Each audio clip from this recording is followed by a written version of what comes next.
दोस्तों, अगर आपको हमारे चैनल से जुड़ना है तो नीचे रेड कलर का आपको सब्सक्राइब दिख रहा होगा, इस पर आप लोगों को दबाना है। उसके बाद बेल आएगी, बेल पर भी दबाना है। फिर 3 ऑप्शन दिखेंगे, ऑल वाले ऑप्शन पर दबा लेना है। बस आप चैनल से आप जुड़ गए हैं, अब हर जानकारी आपके पास हमारी पहुंच। नमस्कार दोस्तों, all India anganwadi news channel की आज सुबह की सच्ची खबरों में आप सब आंगनबाड़ी सेविका सहायिका मिनी और सभी भाई बहनों का स्वागत है। सभी लोग वीडियो को फटाफट लाइक कर दीजिए और जो भी भाई बहन अभी तक चैनल से नहीं जुड़े थे यानी सब्सक्राइब करके अपनी बेल को ऑल पर नहीं दबाया था तो कर लीजिए, ताकि आपके पास सच्ची जानकारियां पहुंचती रहें। आज सुबह का यह वीडियो बहुत ही ज्यादा जरूरी है और इससे काफी बहनों को राहत मिलने वाली है। जितने भी सरकारी आदेश हैं एक एक करके देख लीजिएगा, बढ़िया प्रारूप भी आपको हम दिखाएंगे, तो पूरा वीडियो ध्यान से सुन करके देख करके ही जाना। सबसे पहले आपको बता दें, बिहार सरकार की तरफ से एक लेटर मेरे पास आया है। सिवान जनपद में यह निकला है, ऐसे तमाम जनपदों से लेटर आए हैं। 14/12/2020 कल 14 तारीख थी और कल ही यह लेटर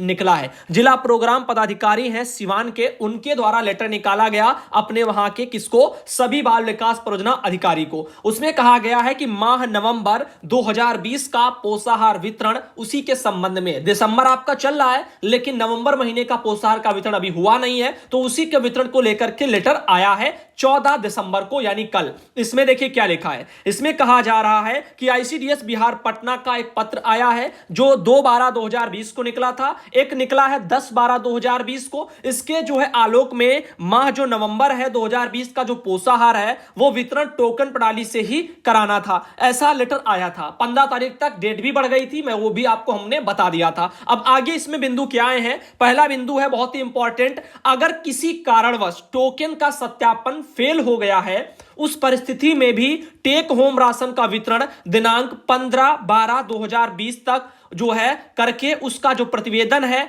1 बजे दोपहर तक जो है विहित प्रपत्र में आदो हस्ताक्षरी कार्यालय को भेजना सुनिश्चित करें। साथ ही अगला उनका बिंदु है, वैसे आंगनबाड़ी केंद्र पर जो है जहां ओटीपी आया ही नहीं है उस केंद्र पर भी दिनांक 15/12/2020 यानी आज, ठीक है, आज तक के लिए समय है, ससमय टेक होम राशन का वितरण कर देंगे। साथ ही तीसरा है, सत्यापन फेल होने या अन्य जिस भी कारण से टेक होम राशन का वितरण में कठिनाई आ रही है उसको भी लिखित रूप में 1 बजे अपराह्न तक सभी बाल विकास परियोजना पदाधिकारी भेजना सुनिश्चित करें, ताकि ससमय समेकित बाल विकास विभाग को भेजा जा सके और सारी जवाबदेही वरना आपकी होगी, ऐसे बोला गया है। यानी सत्यापन यदि फेल हो गया है, अन्य जिस भी कारण से टेक होम राशन का वितरण वगैरह में कठिनाई आ रही है, तो उसे भी आप लोगों को करना है और सब कुछ उसका रीजन भी क्या रहा वो सब लिख लेना है और ऐसे करके सब करना है। यानी वितरण हर हाल में होना चाहिए। ऊपर से ऐसे ऑर्डर आए हैं। ये क्यों आए हैं? क्योंकि आप जानते हो बहुत सी बहनें परेशान होने लग गई हैं ओटीपी सिस्टम को लेकर के, और इसीलिए थोड़ा थोड़ा इसमें यह बदलाव देखने को मिल रहा है। चलिए अगले सरकारी आदेश पर हम बढ़ते ताकि आपको और भी जानकारी मिले। इसमें एक प्रारूप भी आया है और यहीं पर यह लास्ट प्रारूप नहीं है, अभी बहुत कुछ आपको देखने को मिलेगा। और उत्तर प्रदेश की बहनों आप भी थोड़ा धैर्य रखिएगा। ये देखिए इस लेटर में क्या निकला है। ये लेटर भी 14 तारीख को कल ही निकला है, मुंगेर जनपद में निकला है। यहां पर भी जिला प्रोग्राम पदाधिकारी यानी डीपीओ ने सीडीपीओ लोगों को आपके वहां जो है लेटर भेजा है। इसमें भी लिखा है कि दिनांक 15/12 यानी आज दोपहर 12 बजे तक माह जो नवंबर है यानी पिछले महीने का जो पोषाहार है उसका वितरण पूर्ण रूप से कर ले, इसके संबंध में आदेश आया है। तो इसमें लिखा है कि 14/12/2020 को यानी कल अपराह्न 2 बजे शाम के टाइम के समय समझ लीजिए 2 PM लिखा हुआ है, विभाग द्वारा मोबाइल पर दी गई सूचना जिसके माध्यम से माह नवंबर 2020 के टीएचआर वितरण के लेकर के यहां पर भी निर्देश है। पहला निर्देश क्या है? जिन लाभुकों का ओटीपी प्राप्त हुआ है परंतु वेरीफाई नहीं हो पाया है उसका कारण दर्शाते हुए टीएचआर का वितरण करना है। अगला पॉइंट है, जिन लाभुकों का ओटीपी प्राप्त नहीं हुआ है उसका स्पष्ट कारण पंजी में दर्ज करते हुए टीएचआर का वितरण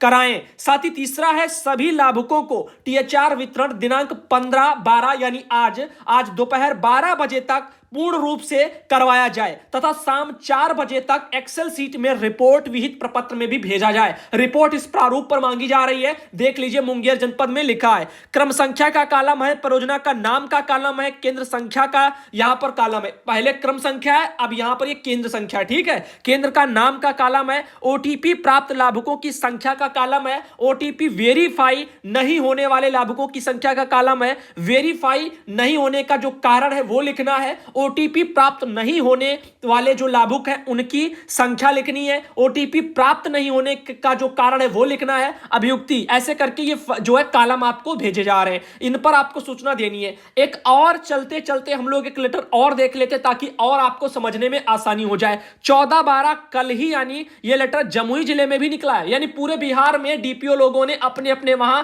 सबने लेटर निकाल दिए। अब देखिए इन्होंने अपने वहां क्या कहा है, अपने वहां के सीडीपीओ लोगों से कहा है कि आज दिनांक 14/12 यानी कल ही लेटर निकला है, तो कल 14/12/2020 को लिखा गया है 1:39 PM में फोन नंबर इतने से जो इसके द्वारा प्राप्त निदेशालय का निर्देश आया था, नंबर से सबको बहुत ही अर्जेंट था इसीलिए फोन कर करके डीपीओ लोगों को बोला गया है और कल ही 14 तारीख को सब जगह लेटर निकल गए। इसमें भी कहा जा रहा है कि 14/12/2020 को निदेशालय द्वारा दूरभाष पर दिए गए निर्देश उसी के आलोक में कुछ बिंदु यहां पर भी आए हैं। पहला, ओटीपी आया है और सत्यापन फेल हो रहा है, उस ओटीपी नंबर को रजिस्टर में दर्ज करते हुए टीएचआर वितरण आपको करवा देना है अगर ऐसी समस्या आती है। साथ ही दूसरा, जहां ओटीपी नहीं आ रहा है उसकी समस्या क्या है, क्यों नहीं ओटीपी आ रहा है, यह समस्या रजिस्टर में दर्ज करते हुए उस लाभुक को टीएचआर बांट देना है। ठीक है। तीसरा है, सभी सीडीपीओ प्राप्त सभी समस्याएं नोट कर संकलित कर डीपीओ कार्यालय को दिनांक 15/12/2020 तक भेज देंगी ताकि इस कार्यालय से सभी समस्याएं संकलित कर निदेशालय को भेजा जा सके, किसी भी परिस्थिति में वितरण बाधित ना हो, ऐसे करके आया है जमुई जिले में। देखो व्यवस्थाएं चाहे जितनी साफ सुथरी की जाए, ओटीपी व्यवस्था उतनी साफ सुथरी नहीं रहेगी जितनी डीबीटी थी, यानी डीबीटी में सीधा पैसा सरकार भेजती, वो ज्यादा बेटर था बजाय इन चीजों के। लेकिन अब होना है सो होना है, इसमें बहुत सी बहनें हमारी परेशान हो जाती हैं, व्यर्थ में उनको शोषण वगैरह उनका बढ़ता चला जाता है, तो ऐसे चीजें दिक्कत करती हैं। बाकी कोई दिक्कत वाली बात नहीं है। जमालपुर मुंगेर जिले से हमारे पास ये खबर आई है, बिहार से भाई बहन ने मुझे भेजा है, इसमें नाम भी शायद लिखा हुआ है, आराधना कुमारी बहन है। आगे चलते हैं और दिखाते हैं।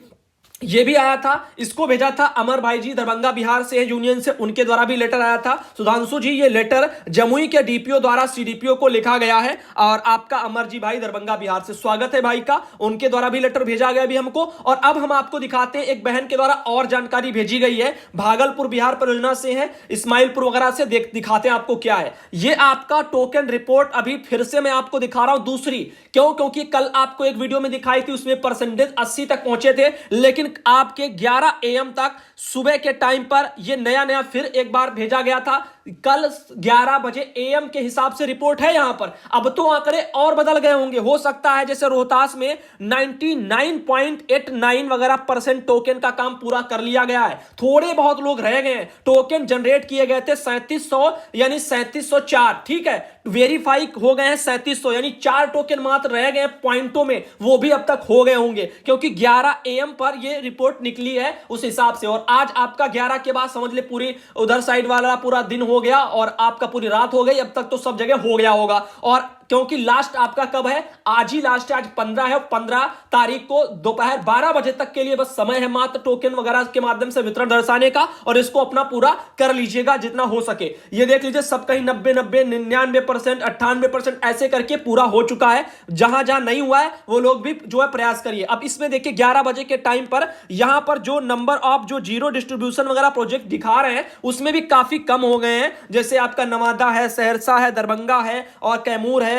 कटिहार, ऐसे करके यहां अभी 0% दिखा रहा है, लेकिन ये भी धीरे धीरे अब बदल गए होंगे और यहां पर भी वितरण होना शुरू हो गया होगा। तो अब आप लोगों को इससे मदद मिल जाएगी। फिलहाल के लिए उत्तर प्रदेश की बहनों आपको बुरा ना लगे क्योंकि काफी जानकारी यहां से भी हो गई, आपको लगा होगा हमारे यहां से कुछ नहीं निकला, तो आपके यहां से हम मेन जानकारी भेज रहे हैं, बहुत ही ज्यादा इंपॉर्टेंट है आपके लिए भी और राशन वितरण से रिलेटेड ही ये भी है। इसमें देखिए ये एक आपका प्रारूप टाइप का है, ये सभी जगह भेजा जा रहा है और इस पर ही आपके सारे कॉलम निर्धारित है राशन वितरण के। देखिए इसमें क्या है, सूखा राशन वितरण सत्यापन हेतु चेकलिस्ट मैं आपको दिखा रहा हूं, ये चेकलिस्ट आप अच्छे से ध्यान दीजिए। ये आपके पास एक रजिस्टर होना चाहिए, उसमें ये सभी कॉलम होने चाहिए, अगर नहीं है तो अपना कहीं रजिस्टर पर बना लेना। ये चीजें आपसे पूछी जा सकती है, कोई चेक करने के लिए क्रॉस चेकिंग आएगा लिखा तो वो आपसे इन चीजों में कुछ भी पूछेगा, जैसे ग्राम पंचायत का नाम, विकास खंड का नाम, आंगनबाड़ी केंद्र का नाम और आंगनबाड़ी कार्यकर्ती का नाम, ये तो सबको पता होगा।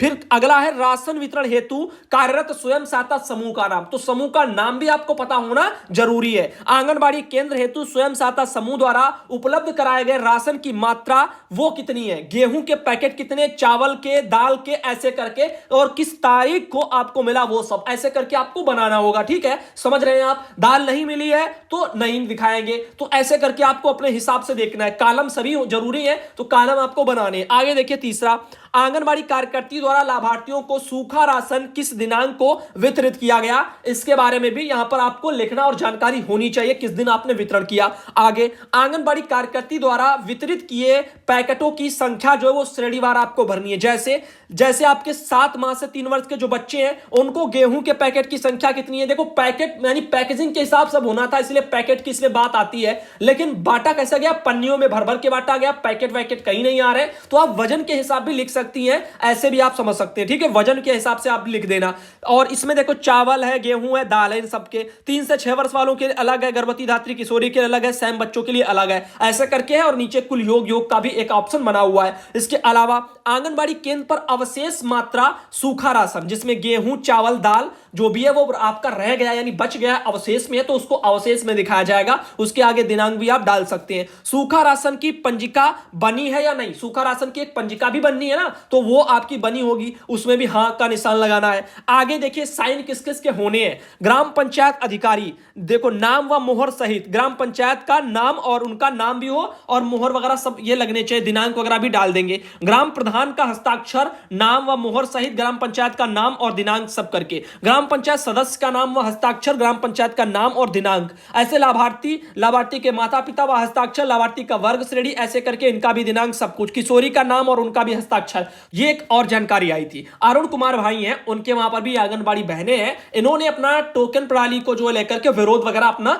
दर्शाया काफी देर से, लेकिन बहनों ने प्रयास किया यहां पर भी, और समस्याएं जो आ रही है उसके बारे में बहनों ने लिखा हुआ है। उनका यह भी कहना है कि पहले सरकार ने डीबीटी को लेकर के बहनों से कहा कि डीबीटी करेंगे, बहनों ने रात दिन जो है अपना मेहनत किया, सबका आधार कार्ड, पासबुक सब कुछ लिया, फोटोकॉपी कराई, तमाम पैसा भी खर्च कर दिया बहनों ने, उसके बाद डीबीटी प्रणाली जो है लागू भी नहीं किया गया, तो ऐसे काफी परेशानियां बढ़ रही। और अब सरकार ओटीपी के माध्यम से सब कर रही है, ऐसे में पोषाहार वितरण भी प्रभावित है और ऐसे में काफी दिक्कतों का सामना उनको करना पड़ रहा है। तो इसी को लेकर के आंगनबाड़ी बहनें काफी परेशान है और उन्होंने अपना सहरसा से ये अपना लेटर वगैरह लिखा हुआ है। आंगनबाड़ी सेविका एवं सहायिका के विभाग द्वारा अति जो है यहां पर कठिन कार्य कराने के आदेश निकालकर प्रताड़ित करने के संबंध में ये आपका अखिल भारतीय आंगनबाड़ी कर्मचारी महासभा की तरफ से सहरसा में लेटर टाइप करके दिया गया है। तो आप देख लीजिए विरोध भी हो रहे हैं, लेकिन विरोधों का कोई वो नहीं निकल रहा है। फिलहाल अब टीएचआर को लेकर कुछ समस्याएं कम हो गई हैं, जैसे आप लोगों के यदि लाभार्थियों के मोबाइल पर ओटीपी नहीं आ रही या फिर उसमें रजिस्टर नहीं हो रहा था, ओटीपी मिलने के बाद भी आगे कार्रवाई नहीं हो पाती है, तमाम खराबियां चलती रहती हैं, तो उन सबको अपने रजिस्टर पर लिखते जाना है, बस ऐसे करके करना है, वितरण हो जाएगा, ऐसे बोला जा रहा है। और ये अगर विरोध ना होते और परेशानियां ना दिखाई जाएं तो इतना जल्दी आसानी से कुछ भी होने वाला नहीं, ऐसे बदल बदल के आदेश नहीं आएंगे। सुबह ही आप लोगों ने देखा कितना जो है टीएचआर को लेकर के बातें मैंने कही थी, कितना सब कुछ सुनाया, किया, सब किया, लेकिन उसके बाद आप देख लीजिए अब ये आदेश लेकर शुरू हो गए, ताकि बहनों आपको परेशानी ना हो, आपकी परेशानियां कम हो जाए। तो सब्र रखा करो, ध्यान से रखा करो, जैसे आदेश निकलते जाए उस आदेशों का पालन करते हुए आप जो है करते जाए। अगर दिक्कतें आ रही हैं तो उस चीज को वहीं पर रोक दो, उसका निराकरण अपने अधिकारियों से पूछो, अपने विभाग से पूछो।